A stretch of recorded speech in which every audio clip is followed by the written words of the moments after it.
Hi, time for take में आपका स्वागत है। मेरा नाम है समय और आज हम रिव्यू करने वाले हैं पावर सप्लाई का। तो चलिए वीडियो को शुरू करते हैं बिना किसी देरी के। और आप हमारे चैनल पर न्यू हैं तो चैनल को सब्सक्राइब करें।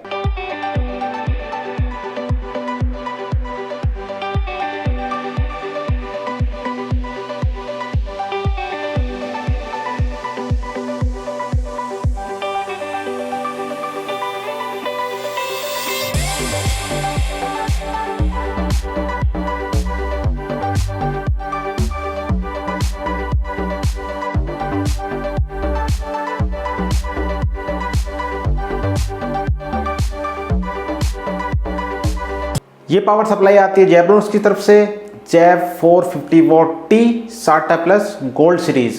इसमें मिलता है एक 24 पिन कनेक्टर, एक 4 पिन कनेक्टर, ड्यूल मॉलेक्स कनेक्टर और 3 SATA कनेक्टर, जिससे आप अपनी 3 हार्ड डिस्क या SSD ड्राइव कनेक्ट कर सकते हैं। इसमें मिलता है 120 mm का रेड कलर का साइलेंट फैन, जो कि पावर सप्लाई की हीट को बाहर निकालेगा। बिल्ड क्वालिटी की बात करें तो बिल्ड क्वालिटी इसकी प्राइस को जस्टिफाई कर देती है। लिंक डिस्क्रिप्शन में मैंने दे दिया है।